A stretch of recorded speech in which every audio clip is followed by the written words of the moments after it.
Hello friends, சமீபத்தில் ஏற்பட்ட ஒரு சம்பவத்தை பற்றி தான் நான் பேச போகிறேன். இது ரொம்ப ஒரு முக்கியமான ஒரு விஷயம். என்ன அப்படின்னு சொன்னால், ஒரு நபர் இறக்குறார். அவரோட இன்சூரன்ஸ் பணம் ஒரு 2 லட்ச ரூபா ஒரு அக்கௌண்ட் ஒரு பேங்க்ல இருந்து வரணும். பிரதான் மந்திரி யோஜனா கீழே வரணும். பட் நிறைய சட்ட சிக்கல்கள் வருது. கொஸ்டின் மேல கொஸ்டின் கேட்டுக்கிட்டே இருக்காங்க அந்த 2 லட்ச ரூபா கொடுக்கறதுக்காக. எதனால இந்த பிரச்சனை வருது அப்படின்னு பாத்தீங்கன்னா 3 விஷயம். நம்ம ஆதார்ல இருக்க பேர், ஆதார்ல இருக்க பேரும் பேன் கார்டுல இருக்க பேரும் அந்த பேங்க் அக்கௌண்ட்ல இருக்க பேரும் ஒண்ணுதானா? ஒரு இடத்துல வினோத் எம்னு இருக்கும், இன்னொரு இடத்துல வினோத் மணின்னு இருக்கும். அதாவது இனிஷியல் எக்ஸ்பிளைன் பண்ணிருக்கலாம். இன்னொரு இடத்துல வினோத் மணி எம் அப்படின்றது எக்ஸ்ட்ராவும் இருக்கும். இப்போ ஆதார்ல என்ன இருக்கோ, என்ன பேர் இருக்கோ அதுதான் உங்க பேங்க் அக்கௌண்ட்லயும் இருக்கணும், உங்க பேன் கார்டுலயும் இருக்கணும். உங்க ஆதார்ல என்ன நேம் இருக்கோ அதுபடிதான் பேங்க்ல ஓபன் பண்ணுவாங்க. பேன் கார்டுல மாத்துறதுக்கு சாத்தியம் இல்லை. அதே மாதிரி நீங்க எம்ப்ளாய்மெண்ட் ஒரு இடத்துல வேலை பாக்குறீங்க அப்படின்னு சொன்னா கூட உங்க ஆதார்ல இருக்க பேரு உங்க எம்ப்ளாய்மெண்ட், அதாவது நீங்க வேலை செய்யற இடத்துல இருக்க பேரும் கரெக்டா இருக்கணும்.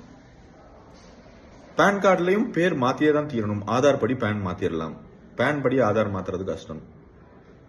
ஏன்னா இது நம்ம இருக்கப்பயே நிறைய சட்ட சிக்கல்கள் வரதை நான் பார்த்திருக்கேன். இப்போ இன்கம் டேக்ஸ் ரீஃபண்ட்ல ஆரம்பிச்சு ஒரு இன்சூரன்ஸ் கிளைம் ஆரம்பிச்சு எதுனா உங்களுக்கு பெனிஃபிட் வரணும்னா கூட, ஏன்னா அது ஒரு சின்ன விஷயம் தான். நம்ம 10th சர்டிபிகேட்ல ஒரு நேம் இருக்கும், ஆதார்ல ஒரு நேம் இருக்கும், பேன் கார்டுல ஒரு நேம் இருக்கும். இப்போ இந்த சிச்சுவேஷன்ல இந்த மாதிரி ஒரு பிரச்சனைகள் வரதில்லை. இப்ப எல்லாமே ஆதார் பேஸ் படி தான் உங்க 10th மார்க் எல்லாம் கொடுக்குறாங்க. ஒரு 5 வருஷம் 10 வருஷத்துக்கு முன்னாடி பாத்தீங்கன்னா நம்ம மார்க் ஷீட்ல ஒரு பேர் இருக்கும், ஆதார்ல ஒரு பேர் இருக்கும், பேன் கார்டுல ஒரு பேர் இருக்கும்.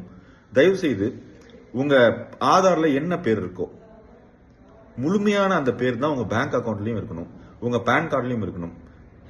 இருந்தாதான் எந்த பிரச்சனையும் நாளை பின்ன உங்களுக்கோ உங்க சம்பந்தப்பட்டவங்களுக்கோ வராம இருக்கும். அதே மாதிரி தான் டேட் ஆஃப் பர்த்துமே. ஒரு இடத்துல ஒரு டேட் ஆஃப் பர்த், அதாவது 10th மார்க் ஷீட்ல ஒரு டேட் ஆஃப் பர்த், பேன் கார்டுல ஒரு டேட் ஆஃப் பர்த், ஆதார்ல ஒரு டேட் ஆஃப் பர்த் ரொம்பவே தவறான ஒரு விஷயம். அப்படிங்கறத விட இந்த சமயத்துல உங்களுக்கு எந்த சிக்கலும் வராமல் இருக்கலாம். ஆனா உங்களுக்கு தேவைப்படுற நேரத்துல ரொம்பவே சட்ட சிக்கல்களை உருவாக்குறது இல்லாம நேர தாமதத்தையும் உண்டு பண்ணும். சோ இந்த 2 விஷயத்தையுமே நீங்க பாத்துக்கோங்க. உங்க பேர், அடுத்து உங்க டேட் ஆஃப் பர்த், எந்த மாற்றமும் இருக்கக்கூடாது. அட்ரஸ் மாற்றங்கள் ஏதாவது நம்ம அஃபிடவிட் கொடுத்து கூட சமாளிச்சுக்கலாம். பட் இந்த நேமும் அதாவது நேமும் டேட் ஆஃப் பர்த்தும் மாறி இருக்கிறது ரொம்பவே தவறான ஒரு விஷயம். அதை இப்பயே சரி பண்ணிடுங்க. இப்ப நீங்க பாத்துட்டீங்க அப்படின்னு சொன்னா இந்த Aadhaar, PAN card, bank account, உங்க வேலைவாய்ப்பு ஐடென்டி கார்டுல இருந்து உங்க ரேஷன் கார்டுல இருந்து எல்லாத்துலயுமே ஒரே பேர், இனிஷியல் ஒரு இடத்துல கொடுத்துருக்கீங்கன்னா எல்லா இடத்துலயும் இனிஷியல் தான் இருக்கணும். இல்ல இனிஷியல் எக்ஸ்பிளைன் பண்ணி அப்பா பேரையும் போட்டிருக்கீங்க அப்படின்னு சொன்னா அப்பா பேரோட தான் சேர்த்து எல்லா டாக்குமெண்ட்டுமே இருக்கணும்.